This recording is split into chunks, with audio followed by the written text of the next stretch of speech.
ગઈ તારીખ 5મી જૂનના રોજ પુણા પોલીસ સ્ટેશન વિસ્તારમાં ભાગ્યોદય ઇન્ડસ્ટ્રીઝમાં એક કૃષ્ણા ફેશન નામની જે ખાતું હતું એમ્બ્રોઇડરીનું, ત્યાં મદનસિંહ ભાટી નામના એક માણસની ખાતું હતું.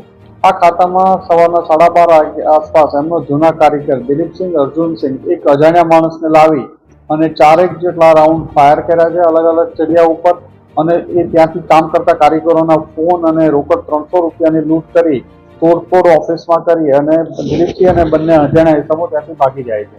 આ બાબતમાં પુણા પોલીસ સ્ટેશનમાં લૂંટ વિથ ફાયરિંગનો ગુનો બનાવ દાખલ થયેલો હતો, જેમાં ક્રાઇમ બ્રાન્ચની ટીમના પોલીસ ઇન્સ્પેક્ટર SN પરમાર અને PSI મહિડાને એક બાતમી મળી હતી કે આ ગુનામાં દિલીપસિંહ અર્જુનસિંહની સાથે એક સચિન ધરમપાલ જાંગાડા, જે મૂળ હરિયાણા હિસારનો રહેવાસી છે અને સવાઈ માધોપુર ખાતે કામ કરે છે. આ બાતમી આધારે ટીમ દ્વારા સવાઈ માધોપુર જે વેરીફાઈ કરતા ત્યાં મળી આવેલ નહીં.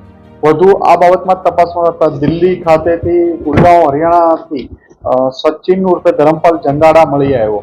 આની પૂછપરછ કરતા એને જણાવ્યું કે એને 4મી જૂનના રોજ આને દિલીપસિંહે બોલાવ્યો હતો કે એને અહીંયા કઈ ખાતામાં ઝઘડો થયો છે એટલે તું અહીંયા આવ. અહીંયા આવ્યા પછી બંને બીજે દિવસે સવારે ત્યાં વેપન લઈ અને ફાયરિંગ કરવા જાય છે. ફાયરિંગ કરી અને બંને સાથે જતા રહે છે, ભાગી જાય છે અને આ સવાઈ માધોપુર ઉતરી જાય છે. આ લોકોએ ભાગતા પહેલા પુણા પોલીસ સ્ટેશન ભાગ્યોદય ઇન્ડસ્ટ્રીઝના એક ખાલી જગ્યા ઉપર આ વેપન એને દાટીને છુપાવેલું હતું. ફાયરિંગ કર્યા બાદ દિલીપસિંહે એ જગ્યા આને જોયું હોય, 2 પંચો રૂપનું વેપન અને 11 રાઉન્ડ જે ફાયરિંગમાં વપરાયેલું હતું એ હથિયાર અને 11 રાઉન્ડ રિકવર કરવામાં આવ્યા છે અને આરોપીની ધરપકડ કરવી વધુ તપાસ અર્થે પુણા પોલીસ સ્ટેશન સોંપાઈ આગળની કાર્યવાહી કરવા માટે આપેલી. દિલીપસિંહ અર્જુનસિંહ પહેલા આ જ ખાતામાં નોકરી કરતો હતો.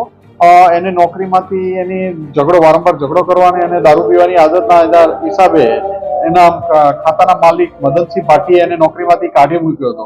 તો એને અન્ય કારીગરોને આ ખાતામાં ન નોકરી કરવા અને માલિકને ડરાવવા માટે ફાયરિંગ કર્યું. દિલીપસિંહ વેપન લાવ્યો હતો. દિલીપસિંહ પકડાવાથી ક્યાંથી વેપન આવ્યું છું એ તપાસ દરમિયાન મળી આવશે.